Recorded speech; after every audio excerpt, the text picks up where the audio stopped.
Shovel Knight. I remember as a kid playing games like Super Mario World and A Link to the Past, Donkey Kong Country, and even though the age of 3D gaming came while I was still young, I always had a soft spot for the era when 2D gaming had not only reached its peak, but had reached perfection. Games like Donkey Kong Country prove how, before the switch into 3D, the art of platforming was at an entirely new level.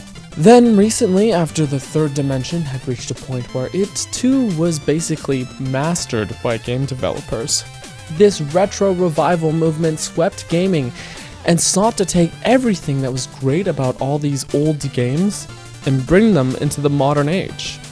So back in 2013, when I heard a group of game developers had banded together to create Yacht Club Games and make the ultimate 2D action platformer adventure, well, I was excited.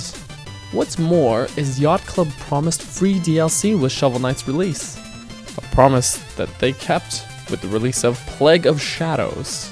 So, did the game live up to its expectations? And what kind of new amazing gameplay did Plague of Shadows contribute? Well, by now we all know that Shovel Knight is an amazing time. The game has countless reviews with all positive reception. I loved the game too when it first came out. I was spending weeks playing it and overcoming the great challenges the game threw at me. But when Plague of Shadows was released, it was largely overshadowed by the release of Super Mario Maker in the same week. And because that AAA title was so great and huge, although that's a topic for another video of its own, Plague of Shadows received very little attention as a result. I felt that it was very much ignored by the internet with all the Mario Maker hype going around. However, if you haven't given this free DLC a try already, then go update Shovel Knight and do it. Just do it now. Sure, you may think that, it's just Shovel Knight all over again, with even the same world map, the same levels, same boss fights.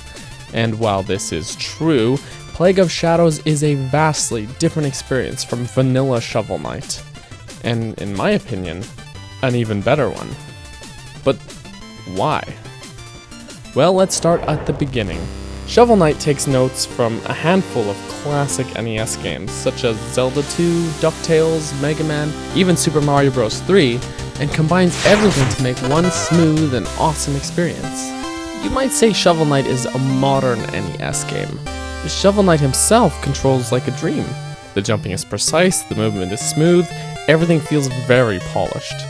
Each level is unique, and the game takes full advantage of your abilities and moves, and uses the game's mechanics very well. I mean, if Shovel Knight were just a knight, then the game would be quite straightforward, but having the shovel and using it in the many unique ways that you can use it brings the experience to fruition in a far more charming way. And not just digging to find treasure, although that's important too, but digging to progress in the level, using the shovel to bounce off of obstacles pogo style, and of course using it as a weapon. Throughout the game, you will also visit a couple villages where you can spend time upgrading your armor, shovel, and stats. The amount of times you die does not hit off a life counter, but rather you lose gold.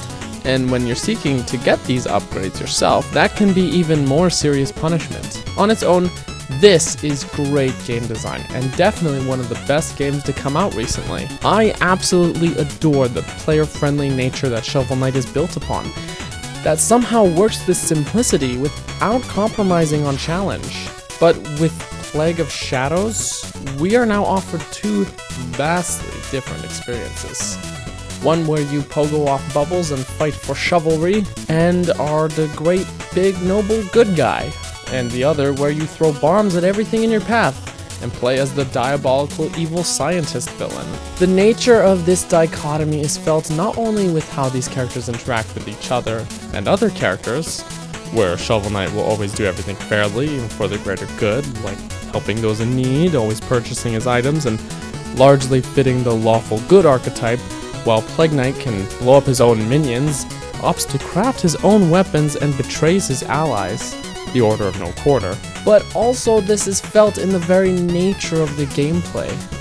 Whereas Shovel Knight's growth plan is a very linear system, where you purchase the next great armor or the next health upgrade and gradually become stronger, Plague Knight has the freedom of crafting his own tools to best suit the situation. Let's take the health bar for starters. In the first level, Shovel Knight's health bar will look like this, and if you bought all the meal tickets, you'll gain more health throughout the game until the last level, when it will look like this.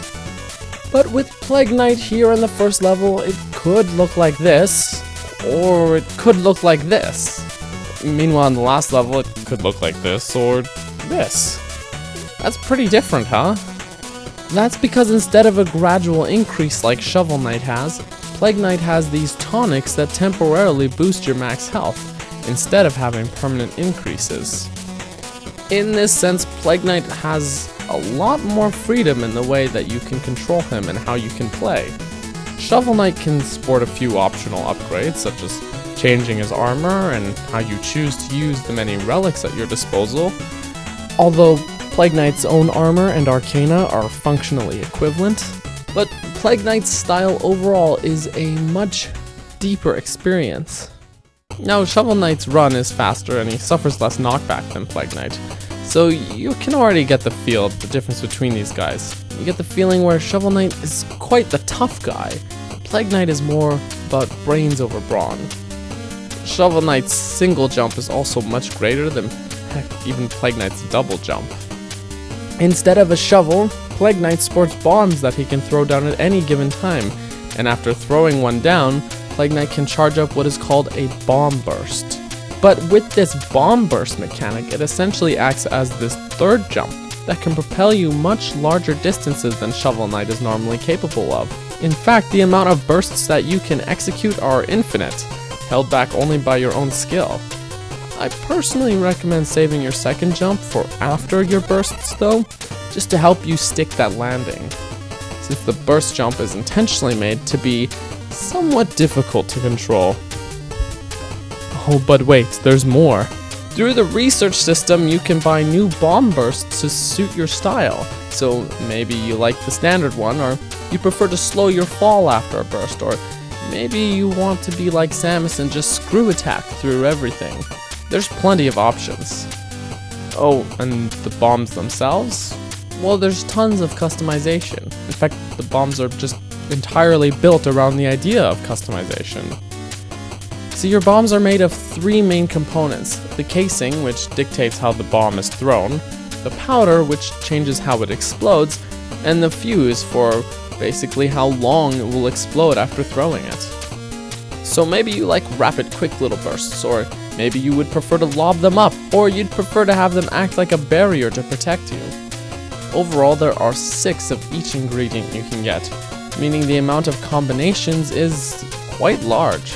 I'm not gonna do the math though. In this sense, you can really see that Yacht Club put a lot of work into making Plague Knight here an adaptable character that's very different than Shovel Knight. With all this stacked up on top of the Arcana, there's basically no situation Plague Knight can't quickly adapt to just by pausing the game and changing what you have equipped. Because of these new assets at your disposal, it makes for an entirely new experience.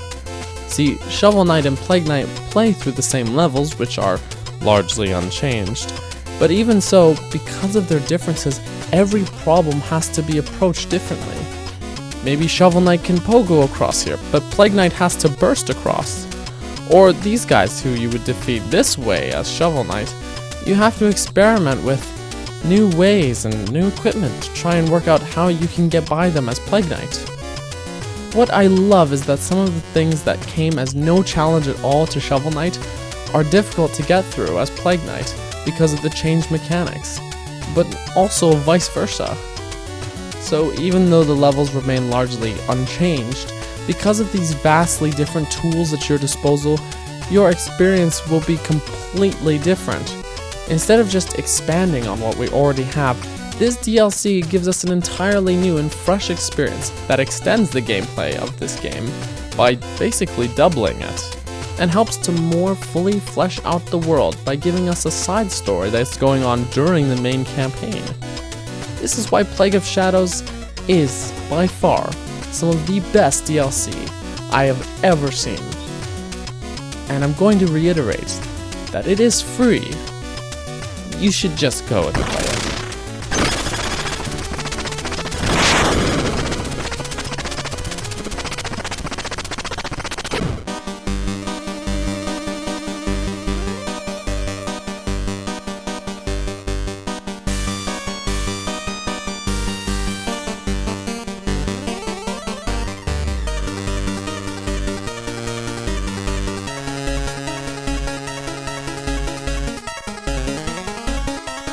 Hey everybody, thank you so much for watching this video and listening to me gush about one of my favorite games, or I guess my favorite DLCs.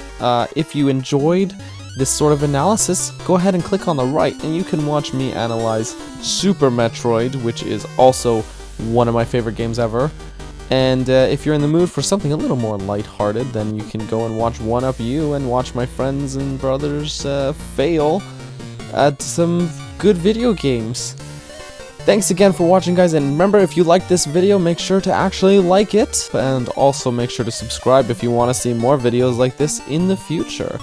Thanks again for watching, everybody, and I hope that you have a wonderful day.